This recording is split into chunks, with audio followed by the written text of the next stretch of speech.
J'y suis arrivé à force d'expérience et puis de raisonnement, de cohérence. En fait, j'ai fini par conclure que l'homme a un instinct de destruction. Mais tu sais, Freud arrive un peu aux mêmes conclusions. Il ne va pas aussi loin que moi, ou même Schopenhauer. Ils arrivent aussi à cette conclusion, ou le bouddhisme.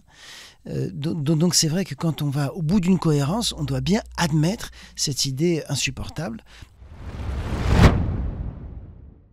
Salut à tous, on est toujours, c'est la dernière la petite série de 5 émissions de l'art des 5 mouvements qu'on voulait faire, cette émission qui s'appelle comme le livre de Tristan. Je suis désolé pour la dernière, je sais pas si ça s'est vu à l'image après le montage, je crois pas, mais j'ai complètement lâché les 5 dernières minutes de la dernière. J'ai faim. C'est la fin de semaine, là c'était une grosse semaine, on a fait un live de 3-4 heures en plus hier, donc c'est vrai que là, mais je suis très content de faire cette émission, et c'est ça qui me motive à faire. Donc on fait toujours une émission sur le développement personnel, on veut pas faire que de l'actu, on veut vraiment pouvoir élargir les horizons de pensée, et on est avec Tristan Edelman qui voit les petits problèmes de ce qu'on vit au quotidien, mais avec un autre angle, quelque chose, moi j'avais pas trop entendu quand on s'est rencontrés, on a commencé à parler, on s'est dit bah viens on les met en vidéo, on se fait une petite et vidéo. puis on s'est dit, on a passé beaucoup de temps à parler d'actualité, de problèmes politiques, et puis on s'est rendu compte que tous ces problèmes politiques, en fait, ils sont intimement liés à des problèmes psychologiques, des problèmes personnels, du corps, tout ça, et que ça servait à rien de passer notre temps à dénoncer de la macroéconomie, et que on avait besoin on est tous pris dans notre petite vie quotidienne et que c'est là que ça se passe aussi beaucoup. C'est ça, complètement. Je préfère être honnête avec les gens, on est très transparent. Si jamais là je lâche encore dans cette émission, tant pis, il y aura Tristan qui sera avec vous. Je croyais qu'elle allait me dire, je ne suis pas payé par Big Pharma. Il va pas dire, tu pourras dire ce que tu veux quand j'ai un blackout comme tout à l'heure.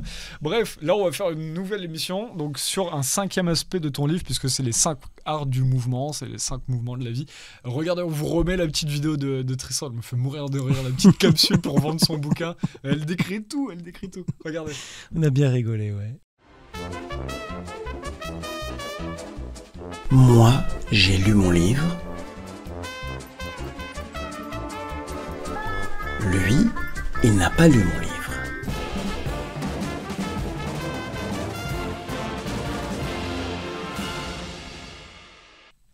Voilà, vous venez de la voir, elle me filme, c'est vraiment ça, parce que derrière, il y en a qui font aussi plus vieux que leur âge, on en avait parlé dans une autre émission tout à l'heure. Bref, rentrons direct dans le vif du sujet. Là, cette émission, on veut parler donc de la vie, et toi, ce qui t'intéresse, c'est le rapport nihilisme, connexion, présence à soi. Et moi, ce qui m'a beaucoup intéressé quand on en parlait, on préparait avant de commencer cette émission, c'est finalement, tu disais qu'on peut s'organiser, il faut aussi qu'on apprenne à organiser notre vie comme on le veut. Alors, c'est pas facile parce qu'il y a le travail, mais il y en a qui vont faire plus de sport. Certains, ça va plus être d'aller dans la nature. Et il y en a qui ont un besoin énorme d'être toujours avec des amis. Nous, on en parlait, on a moins besoin de ça. C'est vrai que moi, ça m'a toujours un peu embêté d'être obligé d'aller en soirée là. Quand on est jeune, on se force des fois. Et non, il faut organiser son temps comme on veut. Oui, moi, je veux faire plus de sport. Toi, peut-être, tu vas faire plus d'art. On va parler de ça. Vas-y, comment tu veux commencer ? C'est quoi pour toi ce thème de la vie ? Et c'est le dernier art du mouvement, l'art de la vie, qui est un peu l'art qui a été le grand sujet de tous les penseurs, tous les philosophes, tous les religieux. Évidemment, c'est l'art du bonheur. L'art de la vie, la vita nova, la vita vera, c'est l'art du bonheur. Et là il y a trois plans qui s'enchevêtrent pour bien comprendre comment j'aborde l'art de la vie avec le mouvement. Donc, tu les as dit, le nihilisme, la connexion et la présence. Alors, le nihilisme, on y est tous dedans. Alors, ce qui est hyper intéressant aujourd'hui, je trouve, c'est qu'on n'a jamais été dans une période aussi nihiliste. Et là, on peut donc plus... le nihilisme, pour ceux qui ne maîtrisent pas trop ça, c'est un petit peu, c'est la philosophie de on n'a plus d'attente, c'est même pas une philosophie finalement. Oui, c'est même pas de philosophie, c'est un état d'esprit. Exactement. Voilà, on n'attend plus rien, le monde va s'écrouler, catastrophiste. Voilà. C'est intéressant parce que tu parles, que j'allais dire, juste pour présenter le sujet, je t'en prie. parce que les gens se disent mais pourquoi ils vont regarder cette émission, pourquoi ils vont nous écouter pendant 15-20 minutes parler. Tu dis que finalement cet aspect de nihilisme, c'est aussi intéressant puisque ça veut dire que tu n'as plus d'attente dans la vie en général. Et ça, c'est grave. Ouais, Et puis le nihilisme, c'est un peu la réalité dans laquelle on est. En effet, aujourd'hui, on dit que la planète est abîmée, que les êtres humains sont abîmés, oui, on est tous abîmés, on le voit. Toi, tu m'as dit que c'est un instinct de destruction, c'est fou ça. Et ben moi, c'est ce que j'ai fini par comprendre. Parce que c'est l'inverse de l'instinct de survie, quoi. Ah ouais. Et c'est ce que écoute, alors là, il faut faire une pause parce que...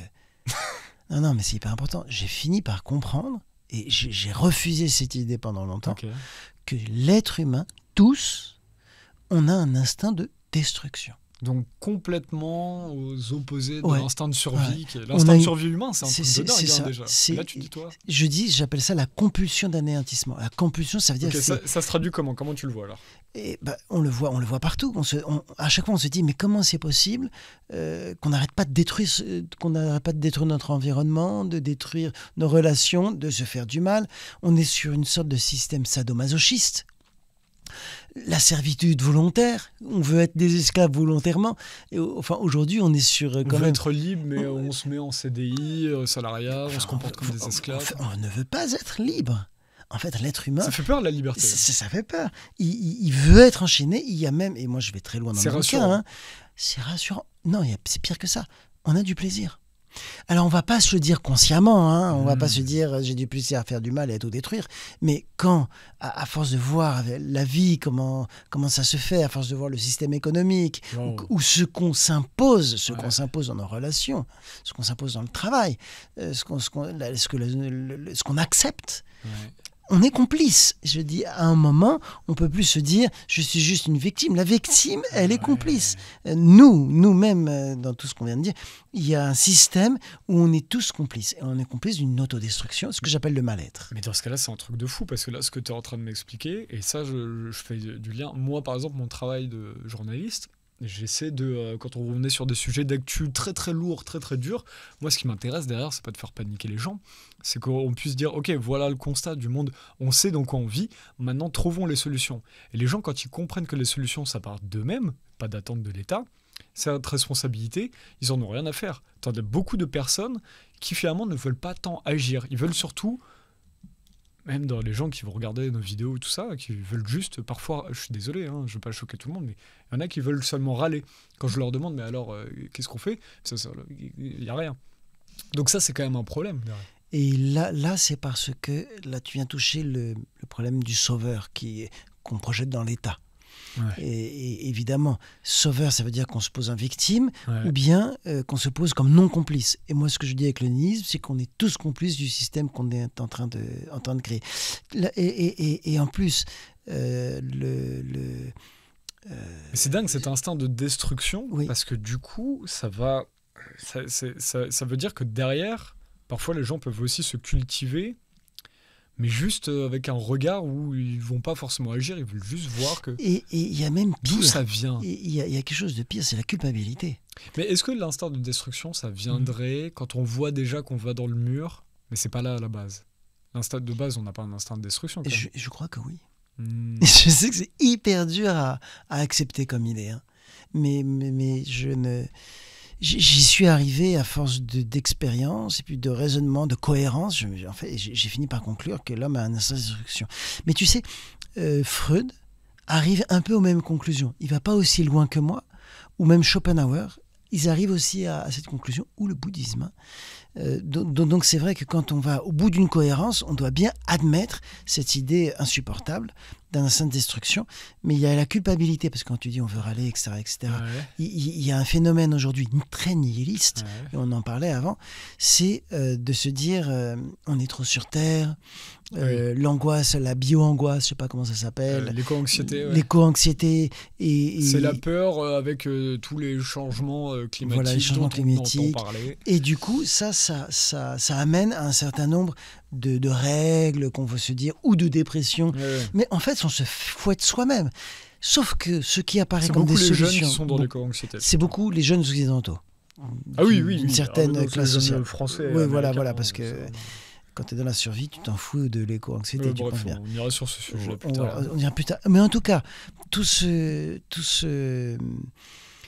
cette éco-anxiété ou cette culpabilité à être, finalement, puisque ça revient à ça, Et ça va donner des pseudo-solutions, parce que, par exemple, on est trop nombreux sur Terre, il faut se diminuer. Mais le problème, c'est que le mode d'action, il est mauvais. À partir du moment où tu es coupable, où tu te sens coupable, alors là, d'être, c'est le pire, mais même coupable de n'importe quoi, tu es dans le néo-lunisme. Même si ça aboutit à une éthique, à une morale qui va dire, comme c'est ça, on va te trouver des solutions, c'est comme ce dont on parlait avant, tu es dans un devoir-être. La culpabilité, c'est vraiment un des nids, c'est un venin, et c'est le cœur du nihilisme, un des cœurs du nihilisme, la culpabilité. Ça, c'est le premier truc. Et alors, oui, comment est-ce qu'on, pour aller sur quelque chose de positif, comment est-ce que le mouvement te fait sortir de ça ? Comment est-ce que, comment est-ce qu'on guérit alors de l'instinct de destruction ? Et ça, c'est la deuxième partie, c'est-à-dire, c'est la connexion. Voilà, c'est la connexion. Là, on a le donc nihilisme. Je te fais une bête de transition. Exactement. On était dans la compulsivité d'anéantissement. Ouais. Il faut bien la sentir. Mais tu vois pourquoi on insiste ça ? Il faut l'admettre, il faut la ressentir. Il faut voir comment on y est complice. Ouais. Une fois que tu as compris ça, tu vois que c'est vraiment l'horreur. Et tu as envie d'autre chose. Et là, tu as la connexion. C'est ce dont tu parlais au début. Pour certains, ça va être je fais du sport. Moi c'est la danse ou autre chose. De ce que je parlais dans d'autres émissions. Voilà. Ou rejoindre des amis, faire la fête, faire la musique, faire l'amour, rencontrer des gens, toucher du bois. Faire l'amour, c'est formidable quand même. Ça permet de rencontrer l'autre. C'est formidable. Et puis c'est un flux, c'est un flux intime où tu peux retrouver du mouvement. Mais encore une fois, il y a de l'énergie dans le fait de faire l'amour. Ouais, mais il y a que ça. Mais encore une fois, tu fais l'amour avant de vraiment être dans un mouvement spontané. Il y a beaucoup de déconstruction à faire dans l'intimité. Hein. C'est pas un truc qui vient comme ça. On te dit fais l'amour. Non. Et puis attends, moi qui reçois plein de jeunes, si tu savais. Mais on a tous été comme ça. Toi, tu reçois plein de gens en général pour des problèmes de relations, de couple et tout ça. Et bien sûr que ça se manifeste quand tu fais l'amour. C'est même un des lieux, je veux dire l'intimité sexuelle, l'intimité. C'est un des lieux où ça se manifeste le plus, parce qu'en général tu fais l'amour. Qu'est-ce qui se manifeste le plus ? Les problèmes de nihilisme où tu continues à être dans le mental, où tu calcules, où tu as peur, où tu es dans l'angoisse, où je plais pas, les processus de validation. T'es encore beaucoup dans le mental, mais parce que t'es littéralement à nu en plus. Voilà, t'es à nu. Et souvent ta conscience n'aime pas la nudité. La conscience n'aime pas la nudité. Et c'est pas parce que la nudité. Ouais. C'est pas parce que dans l'art contemporain on se met tous à poil aujourd'hui ou qu'on dit avec le wokisme être nu c'est bien que la nudité est acceptée. C'est pas du tout vrai. Dès que tu catégorises la nudité, tu es à nouveau dans le nihilisme. Mais du coup, une parenthèse rigolote. Mais du coup la connexion, c'est retrouver dans ta vie, tu as plein de moments qu'il faut valoriser où tu te remets dans cette spontanéité. Mais tu le sens tout de suite, il y a un plaisir, tu calcules plus, et puis même quand tu te dis ah tiens, tout à l'heure c'était cool, j'étais spontané. Mais c'est évidemment a posteriori que tu te le dis, parce que sur le coup, tu le dis pas, tu le vis. C'est ça qui est beau. C'est ce que j'appelle les moments de connexion, et qui sont différents pour chacun. Et ces moments-là, évidemment, c'est à nous de les valoriser, déjà de les reconnaître, de les valoriser et de les augmenter. Parce que c'est ça que tu m'as dit tout à l'heure. Tu m'as dit il y a plein de moments où on est connecté. Tu vas aller marcher à pied dans la nature, voir des amis faire la fête, le c'est sport. des moments super simples en général en plus. Mais du coup, dans ces moments-là, il y a des fois où tu es encore dans le mental et tu es encore déconnecté. C'est-à-dire, il y en a qui peuvent aller marcher. Même moi, ça m'est arrivé. Des fois, tu as des problèmes dans la vie, tu vas marcher, et puis tu es encore dans tes problèmes, tu es encore dans le mental. Bien sûr, s'il suffisait. C'est pas un truc automatique. C'est pas du tout automatique. Voilà. On parlait de la fête. C'est pas parce que tu fais la fête que t'es connecté. Il y a plein de fois où j'étais dans des soirées. Puis je me dis, combien de soirées on s'est dit faut y aller parce qu'on nous dit qu'il faut y aller et puis il faut boire, machin. En fait, on se fait chier à mourir, quoi. Et puis même, j'en vois des fois qui veulent venir dans des soirées dans lesquelles je peux être ou je sais pas quoi, mais tu vois qu'ils sont dans leur tête, ils sont trop timides. Alors, très introverti, du coup, et puis tu vas leur parler, mais même quand ils te parlent, tu sens que c'est... Et puis c'est programmé, c'est trop programmé. Les moments de connexion, c'est-à-dire tu vas à la fête de telle heure à telle heure, on s'est programmé dessus, puis même maintenant sur les applications, je vais dessus, et puis tu as une fête là, c'est pas cool. Ça, c'est autre chose. Non, c'est-à-dire que la connexion, la plupart du temps, elle est liée à l'improvisation, à l'imprévu. La connexion, et ça c'est une idée forte, la connexion est liée à l'imprévu. Oui. Donc en fait, tu peux pas te sentir bien dans la vie. C'est des fois où on se sent pas bien, mais on sait pas exactement pourquoi en fait. On va se dire c'est à cause de lui, c'est à cause de ça. Non, là toi tu te dis en fait on se sent pas bien parce qu'on va faire des activités pour faire des activités saines, il faut laisser une part à l'imprévu. Et voilà. Mais on en revient à ce qu'on disait en fait dans une autre Exactement. émission, je sais plus c'était laquelle. C'est l'indomptable. C'est l'indomptable qui va te connecter. Parce que pour ceux qui n'ont pas vu, allez revoir, je crois que c'était dans la deuxième émission, on parlait de justement comment est-ce qu'on vit dans des carcans et tout ça. T'es dans une boîte, tu utilises ta boîte, ton Mais PC. Tu sais, c'est ce qu'on appelle le devoir conjugal. Le samedi, entre 5h et 7h, vous faites l'amour. Devoir mais conjugal. C'est ça, je l'invente pas. Et puis en fait, ça se passe bien. Devoir. Tout à coup, il y a un truc qui se passe, c'est imprévu, c'est machin, c'est truc, ça se fait là. Et là, c'est génial. Mais c'est pareil pour la fête, c'est pareil pour la danse. C'est que tu sais, c'est la grande différence. Alors que le devoir, quand tu dois le faire, c'est foutu. Parce que tu t'es mis d'accord ce soir. C'est la grande différence quand je fais des spectacles. En plus, si c'est des commandes, c'est encore plus compliqué, où je dois prendre en compte le public, prendre en compte les financements, prendre en compte la folie des artistes, prendre en compte le moment, prendre en compte le thème imposé. Les artistes sont des gens fous. Un peu, ouais. Et on est un peu tarés. Et puis tout à coup, je suis là, puis je me mets à improviser. Puis en fait, c'est pas écrit, ça disparaîtra. Et ben j'ai pris 100 fois plus de plaisir, je suis 100 fois plus connecté à ce moment-là que quand je vais faire mon spectacle. Ce qui ne veut pas dire que quand je fais un spectacle, je suis pas connecté, mais ça va me demander beaucoup plus ça qui est drôle. C'est beaucoup plus compliqué. Mais les gens ont trop peur de ça. Moi, il y a des fois, quand on va faire une émission libre, on va faire ci, on va faire ça, les gens se disent non, mais non, il faut que ce soit cadré, il faut faire ça, faut qu'on mais bien sûr, mais le grand mot, c'est l'impro. Lance-toi. Le grand mot, c'est l'impro, mon vieux. Ouvre une caméra, fais ton émission, arrête de trucs. J'en ai vu qui, pour faire une émission, devaient avoir tout prévu, tout écrit sur une feuille. À tel moment, on va dire ça. Mais alors là, il faut que je te dise quelque chose d'important. Vas-y. Pour aller de la connexion vers la transmutation. Puisque la transmutation, c'est quand tu as multiplié et uni toutes tes connexions. Il faut savoir que Tristan utilise des termes qui sont bien à lui. Il croit que tout le monde les connaît. La pensée du mouvement, la transmutation. Tu sais, personne ne connaît ça. Donc, transmutation. Je suis là pour faire le lien, il n'y a pas de souci. Transmutation, c'est une grande transformation, quoi. Oui. T'as même un collectif qui s'appelle les Transmutants depuis 24, 25, 30 ans. Les Transmutants, on nous a traités de personne ne connaît ça, Tristan. Donc Transmutant, explique ce que c'est. Bon, c'est pas un terme très accrocheur, Transmutant. Ouais, ça dépend. Dans le monde du manga, ils parlent tous de transmutation. Voilà, quand tu sais, alors c'est quoi la transmutation? Non, la transmutation, ça veut dire juste le moment où tes connexions elles sont toutes reliées et que tu arrives à une transformation de ta vie. Transformation, transmutation, mutation, quoi. Après, ça a des racines dans l'alchimie, ça a des racines dans la transe, comme je l'emploie, ça a des racines dans bon, on n'en parlera pas dans cette émission. En tout cas, voilà, on va dire c'est le grand changement. C'est au-delà de la connexion, c'est au moment où tu es présent. Tu es tout le temps présent à toi-même. Tu n'es plus dans l'anesthésie, tu n'es plus dans la dramatisation et surtout, tu n'es plus dans le devoir-être. Ce dont on parle, tu es présent et du coup, tu suis le flux. L'improvisation, l'improvisation qui est donc le moment où tu prends le flux, où les choses fusent dans ta pensée, dans ton corps, dans ton rythme. Il y a en effet se laisser aller, le lâcher prise, mais il y a une autre chose. Il faut chaque fois dire les deux en même temps, sinon on ne comprend pas. C'est que on est construit, on est embrigadé, on est fait par ce qu'on appelait avant la propagande d'idéologie, etc., le bien, le mal, la réduction. Donc il y a toujours un travail, quand on veut vraiment bien improviser, je le vois dans la danse, il y a toujours un travail aussi de discipline. Je sais que ça peut sembler étrange à dire, mais au point où on en est, pour se détacher du devoir-être, il faut avoir des rites, des disciplines. Je te donne un exemple très concret.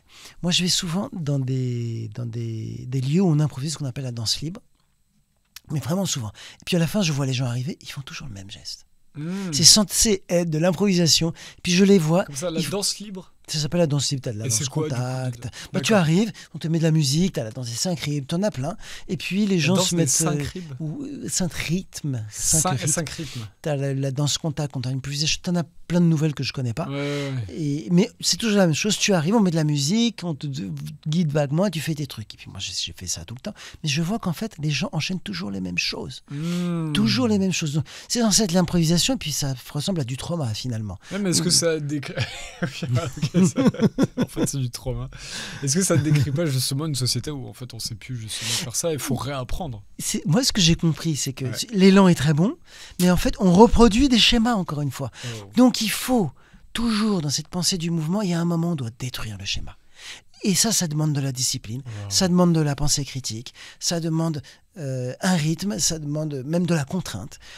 on est obligé de passer par ça pour détruire une discipline, pour détruire la discipline, pour détruire la maladie. Mais ça a de sens que si on veut se relier à cette liberté. Mais cette liberté, faut pas rêver.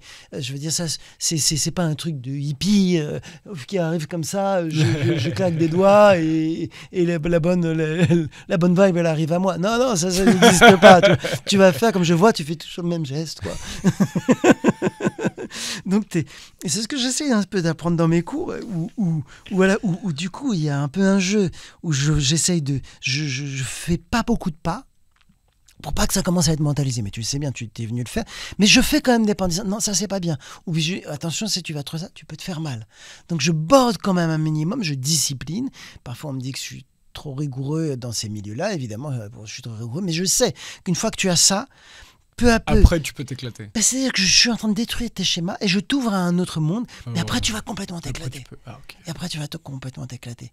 Mais c'est pas pour dire il faut être rigoureux et discipliné pour avoir une marge de liberté, non, pas du tout. Il faut détruire toutes tes structures de conservatoire ou tes structures de travail, de devoir-être, et là tu vas découvrir un monde dans lequel tu vas pouvoir improviser. C'est ça que je veux dire. Incroyable. D'ailleurs, les gens peuvent retrouver où parce que tu fais pas tout le temps au même endroit des ateliers de danse. Non, je fais au centre de danse du Marais tous les 15 jours à Paris, puis à la Fabulerie, et puis ailleurs à Marseille, où je donne des stages. Où est-ce que les gens peuvent trouver les dates sur mon site. Sur ton site internet, Tristan Edelman, Choristique. Yes, quelque chose comme ça. Il connaît pas son nom.